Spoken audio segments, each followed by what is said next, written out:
तो चलिए चलते हैं नेक्स्ट क्वेश्चन पे, क्वेश्चन नंबर 6। क्वेश्चन नंबर 6 है which of the following is the most precise device for measuring length. यानी आपको ये बताना है कि ये जो नीचे इंस्ट्रूमेंट आपको दे रखे हैं उनमें से लेंथ मेजर करने के लिए सबसे प्रिसाइज इंस्ट्रूमेंट कौन सा है। तो देखो, जब भी बात आएगी प्रिसाइज की, यानी सबसे बेस्ट आपको निकालना है अगर कि सबसे बेस्ट इंस्ट्रूमेंट कौन सा है, तो आपको क्या करना है, लीस्ट काउंट फाइंड आउट करना है। क्योंकि जिसका भी लीस्ट काउंट सबसे कम आएगा, सबसे मिनिमम आएगा, सबसे लीस्ट आएगा, वही सबसे बेस्ट प्रिसाइज डिवाइस होता है। क्योंकि अगर आप जब लिस्ट काउंट फाइंड आउट करोगे, वो जितना ज़्यादा डेसिमल के पॉइंट्स के बाद में आएगा उतना ही ज़्यादा उसका लिस्ट काउंट कम है। तो यानी उसकी जो एक्यूरेसी है वो उतनी ज़्यादा है, क्योंकि आपका जो आंसर आएगा, आपकी जो रीडिंग आएगी, वो भी पॉइंट के यानी डेसिमल के बाद ज़्यादा नंबर तक आएगी। इस वजह से आपको पहले क्या निकालना है, लिस्ट काउंट। अगर आपको लिस्ट काउंट निकालने के बाद में ये पता चलता है कि कोई पर्टिकुलर इंस्ट्रूमेंट जिसका लिस्ट काउंट सबसे कम है, तो वही क्या हो जाएगा, सबसे प्रिसाइज इंस्ट्रूमेंट। तो चलिए निकालते हैं first, a vernier callipers with 20 division on the sliding scale. यानी वर्नियर कैलिपर्स की जो स्लाइडिंग स्केल है उसके ऊपर 20 डिवीज़न है। तो देखो, अगर आप बात करें मेन स्केल का, वर्नियर कैलिपर्स के, तो जो मेन स्केल होता है उसका मिनिमम डिवीज़न होता है 1 mm का। 1 mm बोल दो या 0.1 सेंटीमीटर का बोल दो। तो जब इस 0.1 सेंटीमीटर में आप इस 20 का डिवाइड करेंगे, जो स्लाइडिंग स्केल पे डिवीज़न है, तो आपको मिल जाएगा लीस्ट काउंट। तो चलिए अपन निकालते हैं फर्स्ट वाला। इसमें आप निकालोगे, ज़्यादा बारीक हो रहा है क्या? तो देखो, अपन निकालेंगे least count of vernier callipers. ये हो जाएगा 0.1 centimetre upon 20 division. 0.1 centimetre upon 20 division जब आप सोल्व करेंगे 0.005 सेंटीमीटर। तो इसका लिस्ट काउंट कितना आ गया, least count of vernier callipers equal to 0.005 centimetre. ये तो आ गया आपके वर्नियर कैलिपर्स का लिस्ट काउंट। ये तो क्या आ गया, वर्नियर कैलिपर्स का लिस्ट काउंट। अब हम क्या करेंगे, अब हम निकालेंगे बी वाला। ये तो हमने किया ए वाला, अब आप करो बी वाला। बी में देखो क्या है, बी में आपको क्या दे रखा है, a screw gauge of a pitch 1 millimetre. यानी देखो, आपको स्क्रू गेज की पिच आपको दे रखी है 1 mm। 1 mm को आप सेंटीमीटर में चेंज करोगे 0.1 सेंटीमीटर, ठीक है। क्योंकि आपने ये सेंटीमीटर में निकाला है, इसलिए सबकी सेंटीमीटर में निकाल लेंगे। और इसमें 100 डिवीज़न है सर्कुलर स्केल पे। सर्कुलर स्केल पे कितने डिवीज़न है, 100 डिवीज़न। तो नंबर ऑफ डिवीज़न कितना हो गया, number of division equals to 100। Number of division कितना आ गया, 100। अब आपको निकालना है least count. Least count of screw gauge. तो लीस्ट काउंट क्या होता है, pitch upon number of division. क्या हो जाएगा, pitch upon number of division on circular scale. Number of division on circular scale, आपको number of division of circular scale कितने दे रखे हैं, 100।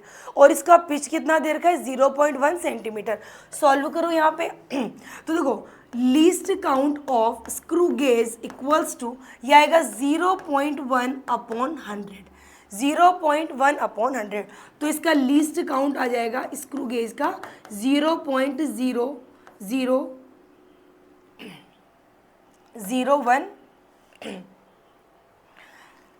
एक मिनट, दो ही जीरो आएंगे, 1 सेंटीमीटर। तो ये आ गया आपके स्क्रू गेज का लिस्ट काउंट। ये क्या आ गया, आपके स्क्रू गेज का लिस्ट काउंट आ गया। अब आप कर लो इसका सी वाला क्वेश्चन।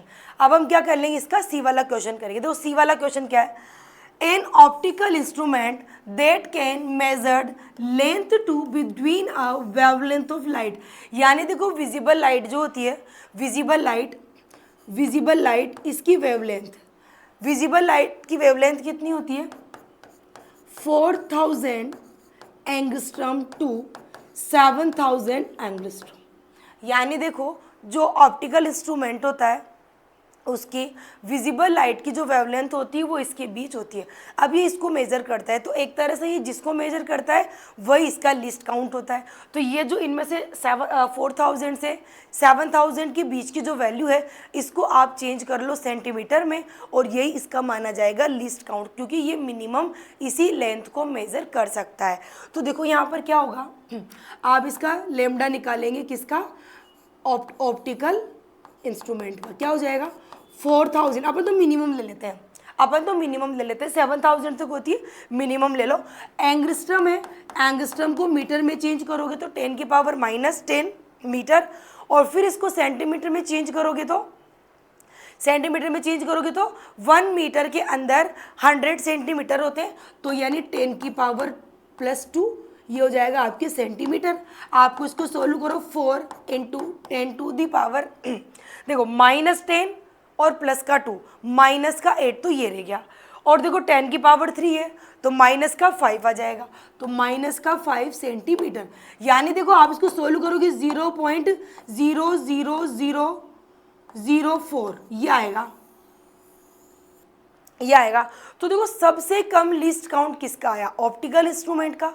सबसे कम लिस्ट काउंट किसका आया, ऑप्टिकल इंस्ट्रूमेंट का। यानी सबसे प्रिसाइज डिवाइस हो जाएगा ऑप्टिकल इंस्ट्रूमेंट। सबसे प्रिसाइज डिवाइस कौन सा होगा, ऑप्टिकल इंस्ट्रूमेंट। ठीक, समझ में आ गया। यानी ये जो सी वाला है वो सबसे प्रिसाइज इंस्ट्रूमेंट होगा। ठीक है, तो चलो इसको लिख लो, फिर करेंगे नेक्स्ट क्वेश्चन।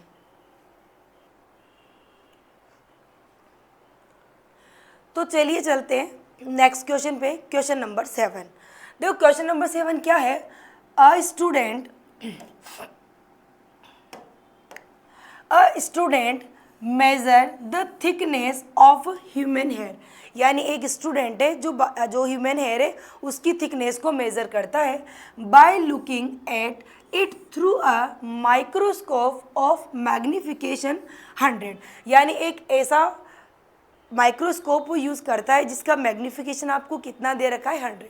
तो यहाँ पर आप लिख देंगे मैग्निफिकेशन कितना दे रखा है आपको 100, आपको मैग्निफिकेशन दे रखा है। आगे देखो, ही मेक्स 20 ऑब्जर्वेशन। उसने कितनी बार ऑब्जर्वेशन किया, 20 टाइम ऑब्जर्वेशन किया। हालांकि देखो नंबर ऑफ ऑब्जर्वेशन हमारे किसी भी काम का नहीं होता, ऑब्जर्वेशन को केवल इसलिए आपको मेंशन कर रखा है कि मल्टीपल टाइम यानी इतनी बार ऑब्जर्वेशन दिया है। बस ये कि जितनी बार ऑब्जर्वेशन होता है उतनी ही जो आपको रीडिंग मिलती है वो एक्यूरेट मिलने के चांसेस ज़्यादा होते हैं। आपकी न्यूमेरिकल में ये कहीं पर काम नहीं आने वाला। And find that the average width of the here in the field of view of microscope is 3.5 mm। यानी जब उसने थिकनेस मेजर की माइक्रोस्कोप से तो वो कितनी आई 3.5 mm। तो यहाँ आप क्या लिख देंगे, मेजर्ड थिकनेस। मेजर्ड थिकनेस कितनी आई, यहाँ पे आप लिख दो 3.5 mm। कितना आ जाएगा 3.5 mm। What is the estimate on the thickness of hair. यानी आपको उसकी एक्चुअल थिकनेस निकालनी है। यानी यहाँ पे लिख दो आप एक्चुअल थिकनेस आपको फाइंड करनी है। ठीक है, तो देखो आपको पता हो अगर तो मैग्निफिकेशन का फॉर्मूला क्या होता है। आपने फिजिक्स में जो ऑप्टिकल वाला चैप्टर पढ़ा हुआ है, यानी जो लाइट वाला चैप्टर पढ़ा है, वहाँ पर आपने पढ़ा m = h/h। वहाँ पर h' क्या होता है, size upon image upon divide में क्या आता है, साइज ऑफ ऑब्जेक्ट। तो यानी यहाँ पर देखो एक तरह से ये इमेज ही है, एक तरह से ये क्या है, इमेज है। तो इमेज का जो साइज है अपॉन उसकी एक्चुअल साइज आ जाएगी। तो फॉर्मूला लगा दो यहाँ पर, measured thickness upon actual thickness.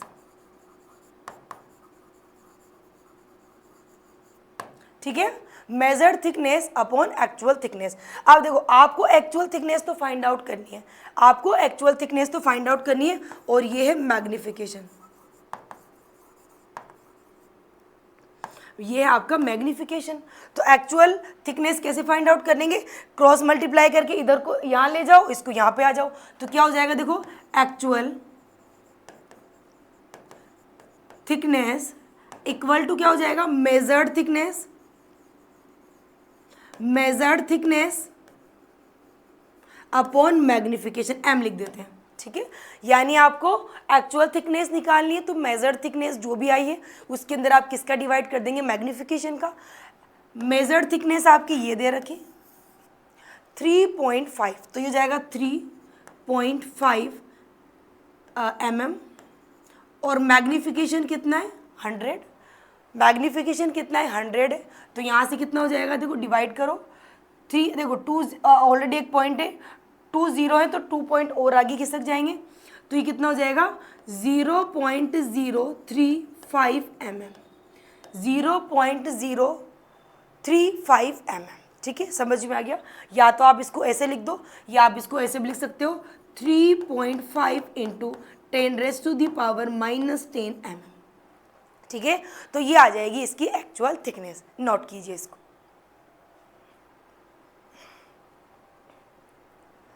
तो चलिए चलते हैं नेक्स्ट क्वेश्चन पे, क्वेश्चन नंबर 8। तो क्वेश्चन नंबर 8 क्या है, आंसर द फॉलोइंग, आपको जो क्वेश्चन नीचे दे रखे हैं उनका आंसर देना है। You are giving a thread और अ मीटर स्केल, यानी एक तो आपको दे रखा है थ्रेड और एक आपको क्या दे रखी है, मीटर स्केल दे रखी है। How will you estimate the diameter of the thread, तो आप जो थ्रेड है उसका डायामीटर कैसे फाइंड आउट करेंगे। यानी देखो कोई भी थ्रेड आपको दे रखा है पतला सा, उसका आपको डायामीटर फाइंड आउट करना है। अब इसके लिए आपको केवल एक स्केल दिया और एक थ्रेड दिया, तो देखो अपन सबसे पहले क्या करेंगे, सबसे पहले काम हम क्या करेंगे, ये जो मीटर स्केल है, ये जो मीटर स्केल है इस पर थ्रेड को मल्टीपल टाइम इस पर क्या करेंगे, बाइंड करेंगे। तो ये आपने इसको बाइंड कर दिया, आपको बाइंड इस तरह से करना है बेटा कि बीच में गैप नहीं छूटना चाहिए, आपको गैप नहीं छोड़ना, बिल्कुल टच करते हुए इस तरह से इसको बाइंड कर देंगे। सपोज दैट जब आप इसको बाइंड करेंगे तो पूरा थ्रेड आया यहाँ तक, सपोज दैट आप जब इसको बाइंड करेंगे तो ये आया यहाँ तक। ठीक है, ये तो आपका मीटर स्केल था,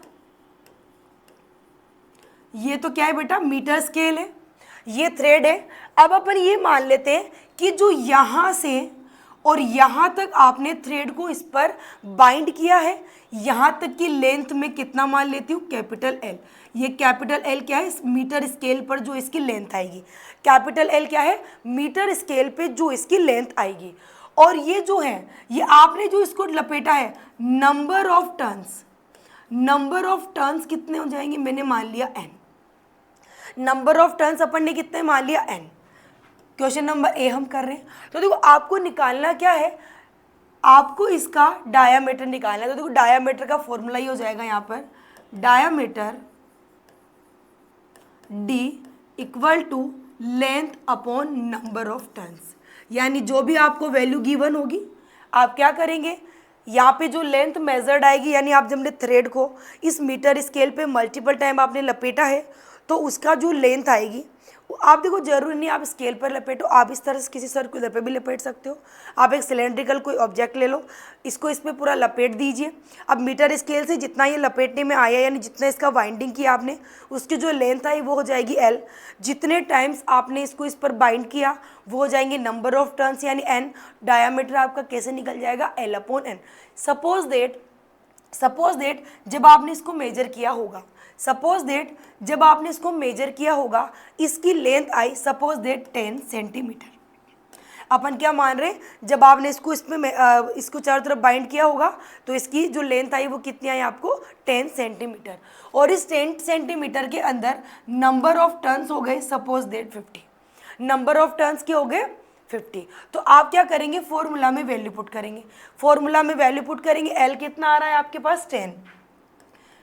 ये तो आपने ऐसे आइडिया लगाया है बेटा, ऐसा नहीं है कि एग्जैक्टली यही वैल्यू होने वाली है, ये तो अपन ने माना है। सपोज दैट अगर नंबर ऑफ टर्न्स 50 है और वो जो लेंथ आ रही है वो आपकी 10 सेंटीमीटर है, आप सोल्व कैसे करेंगे वो, तो यहाँ पर 10 हो जाएगा और ये आपकी 50 हो जाएगा, 0 से 0 कट हो जाएगा, 0.2 centimetre is the diameter of this thread. ठीक है, 0.2 centimetre is the diameter of this thread. I think समझ में आ गया होगा। चलते हैं नेक्स्ट क्वेश्चन पे, चलिए चलते हैं क्वेश्चन नंबर, ये आपका हो गया, बी पे चलते हैं। A screw gauge has a pitch of 1.0 mm और इस पर डिवीजन कितने दे रखे हैं आपको, 200 डिवीजन दे रखे हैं इसके सर्कुलर स्केल पर। Do you think it is possible to increase the accuracy of the screw gauge arbitrarily by increasing the number of division on the circular scale। देखो क्या होता है, वैसे तो आपने प्रैक्टिकली ये पढ़ा है, सॉरी थ्योरेटिकली आपने ये पढ़ा है कि जितना ज़्यादा लीस्ट काउंट होता है उतनी ही ज़्यादा आंसर या रीडिंग जो होती है वो एक्यूरेट आती है। अब अगर देखो इस वर्नियर कैलिपर्स, नहीं एक मिनट क्या दे रखा है, स्क्रू गेज, अगर इस स्क्रू गेज का आप लिस्ट काउंट निकालो, ये बी वाला, तो देखो लिस्ट काउंट क्या आएगा, लिस्ट काउंट क्या आएगा, लिस्ट काउंट क्या जाएगा, पिच दे रखी है 1 mm upon number of division हो जाएगा 200।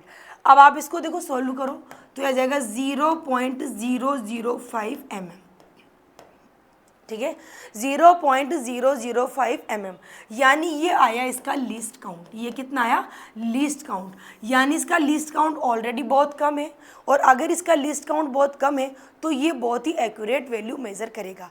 लेकिन सवाल ये नहीं है, सवाल ये है कि अगर नंबर ऑफ डिवीज़न बढ़ा दिए जाए, अगर नंबर ऑफ डिवीज़न बढ़ा दिए जाए तो क्या रीडिंग में एक्यूरेसी होगी। तो देखो अगर आप प्रैक्टिकली बात करो तो प्रैक्टिकली तो आपका आंसर क्या आएगा, सॉरी प्रैक्टिकली बात करो तो प्रैक्टिकली तो आपका आंसर आएगा बेटा नो, प्रैक्टिकली तो आपका आंसर आएगा नो। क्यों आएगा, क्योंकि जितने ज़्यादा आप सर्कुलर डिवीज़न के डिविजन्स बढ़ाते जाओगे उतना ही ज़्यादा, अब अगर मान लो अभी इस पर छोटे छोटे से इस पर स्केल है, मान लो सर्कुलर, अब उस पर डिवीज़न है छोटे छोटे, ऑलरेडी स्केल पे 200 डिवीज़न है, अब आप इनको और भी छोटा करो, यानी आपने 300 कर दिए, 300 कर दिए तो इन डिवीजन्स के बीच का जो गैप है वो हो जाएगा बहुत ही कम। तो आप जब रीडिंग लेंगे तो आप जब इनको काउंट करेंगे 1 2 3 4 5 6 तो आप उसके अंदर बहुत ज़्यादा मिस्टेक करेंगे।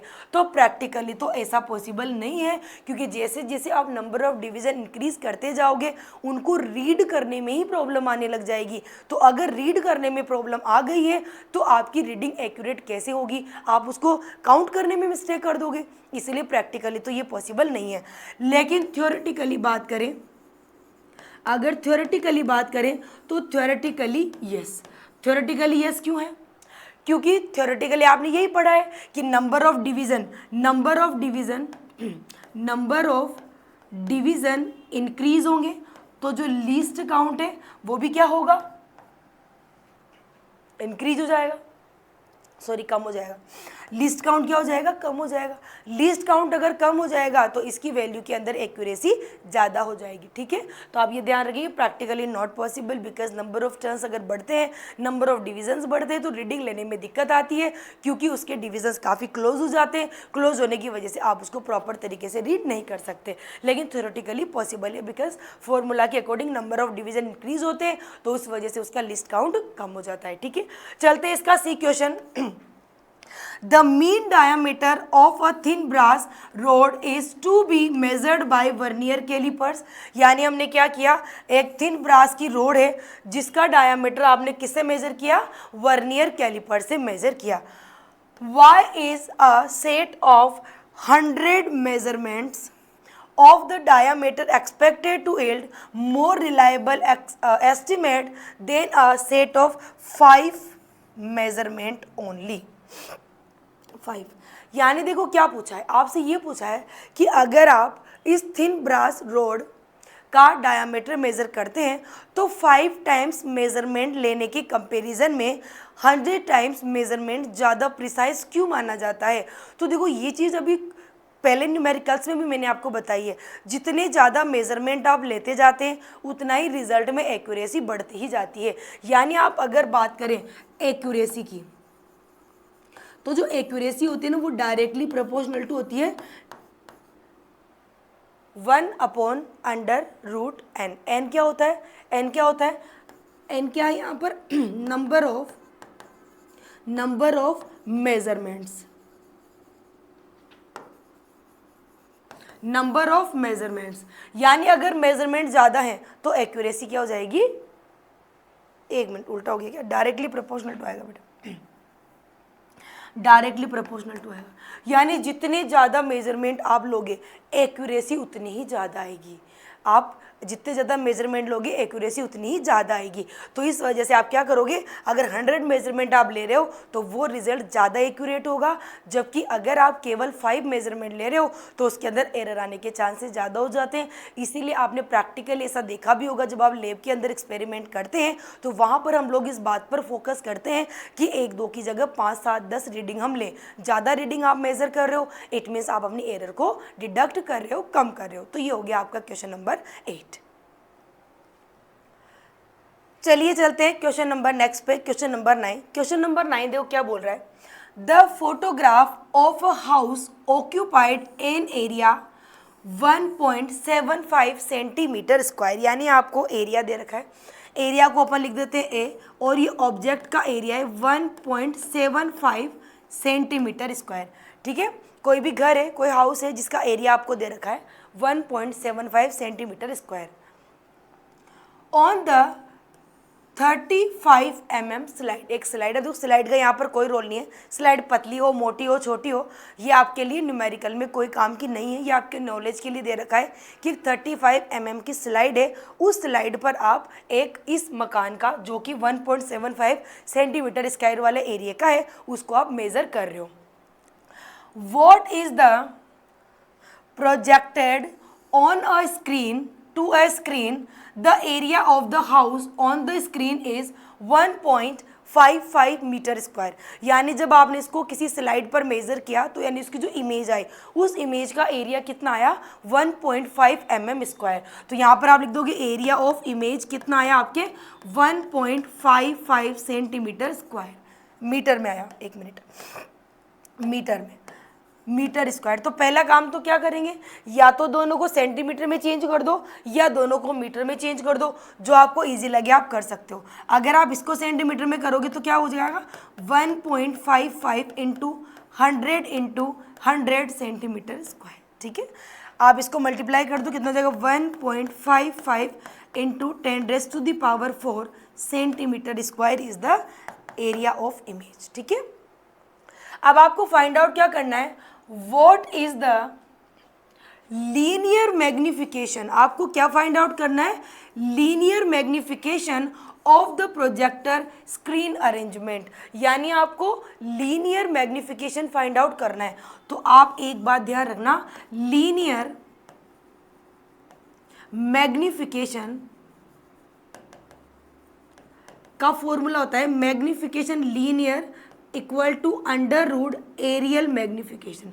यानी जो नॉर्मल एरियल मैग्निफिकेशन देखते हैं आप, जैसे कि आप फिजिक्स के अंदर वो ऑप्टिक्स में भी पढ़े हो, इमेज का साइज अपॉन ऑब्जेक्ट का साइज करके, वो आपका आता है एरियल मैग्निफिकेशन। और आपको पूछा है लीनियर तो आपको रूट कर देंगे इसका। तो पहले आपको नॉर्मल मैग्निफिकेशन यानी एरियल मैग्निफिकेशन निकालना है। तो देखो एरियल मैग्निफिकेशन क्या हो जाएगा, इमेज का एरिया अपॉन ऑब्जेक्ट का एरिया, यानी ए आई अपॉन ए ओ, ए आई अपॉन ए ओ कर देंगे। करो इसको वैल्यू रख के सॉल्व करो।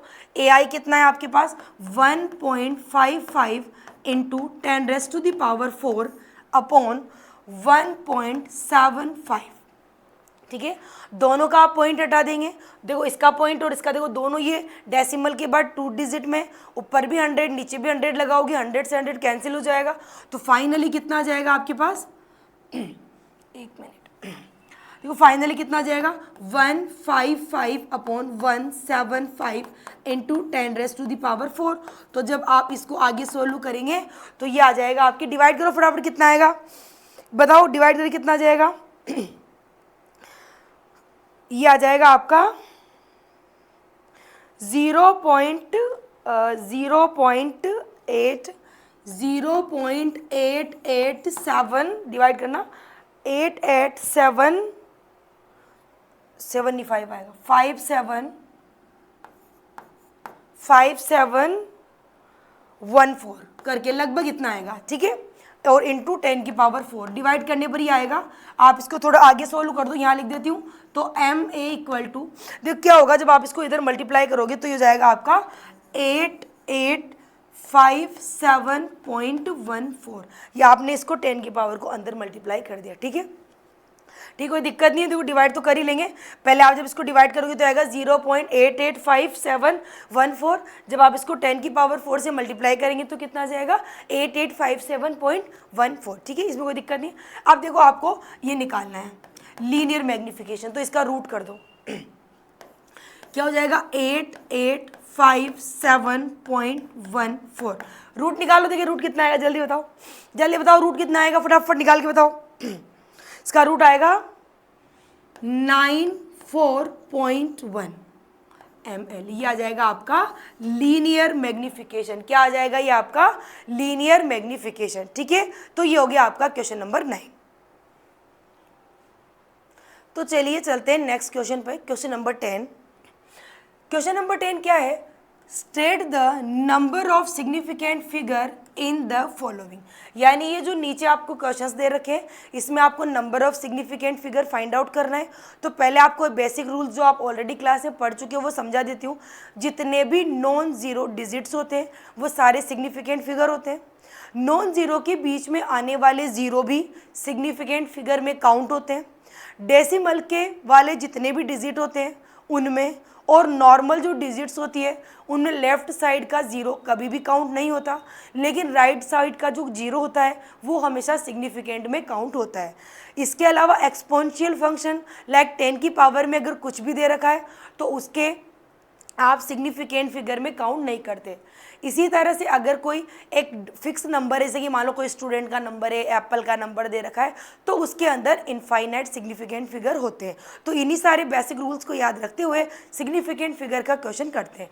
चलिए क्वेश्चन नंबर 1 देखो। इसमें देखो मैंने बताया लेफ्ट वाले जीरो तो कैंसिल करने, तो देखो ये तो सिग्निफिकेंट होगा ही नहीं, तो केवल आपके पास सिग्निफिकेंट बचेगा 1। तो इसके अंदर 1 सिग्निफिकेंट फिगर हो जाएगा। इसके अंदर कितना सिग्निफिकेंट फिगर हो जाएगा बेटा, 1 हो जाएगा। अब इसमें देखो मैंने आपको बताया एक्सपोनेंशियल तो आपको लेना ही नहीं है, 10 की पावर में हो तो लेना ही नहीं है। अब बचेगा ये, इसमें देखो 1 2 3, तो इसके अंदर कितने सिग्निफिकेंट फिगर हो जाएंगे 3। ठीक है, 10 की पावर आपको काउंट नहीं करनी है। उसके बाद नेक्स्ट देखो लेफ्ट वाला जीरो आपको लेना ही नहीं है, लेकिन राइट वाला जीरो लेना है। तो 1 2 3 4 कितने सिग्निफिकेंट फिगर हो जाएंगे 4। तो यहाँ पर आप लिख देंगे 4 सिग्निफिकेंट फिगर। आई थिंक समझ में आ रहा है आपको। बेसिक रूल अभी मैंने आपको वैसे तो बता दिए, बाकी आपको क्लास में मैंने काफ़ी डिटेल में सारे रूल समझाए हैं, तो आप एक बार क्लास भी देख सकते हैं। इसको देखो आप 1 2 3 4 राइट वाला जीरो काउंट करना है, तो इसमें भी हो जाएंगे 4 सिग्निफिकेंट फिगर। समझ में आ गया, ये भी 4 सिग्निफिकेंट फिगर हो जाएंगे। उसके बाद चले अपन क्वेश्चन नंबर 9 पर, ई पर। देखो 1 2 3 4, इसमें भी कितने सिग्निफिकेंट फिगर आ जाएंगे 4। देखो आपको सेंटर वाला जीरो भी काउंट करना है, आपको सेंटर वाला जीरो भी काउंट करना है, यानी नॉन जीरो के बीच में कितने भी जीरो आए सारे जीरो भी सिग्निफिकेंट फिगर होते हैं, तो ये काउंट करना है। लास्ट एफ देखो 0 0 0 0, लेफ्ट तो काउंट करना ही नहीं है, लेफ्ट वाला जीरो काउंट नहीं करना। 1 2 3 4 राइट वाला होगा, तो इसमें जाएंगे 4 सिग्निफिकेंट फिगर। आ गया समझ? तो इस तरह से आप सिग्निफिकेंट फिगर फाइंड आउट कर सकते हैं। कर लीजिए इस क्वेश्चन को।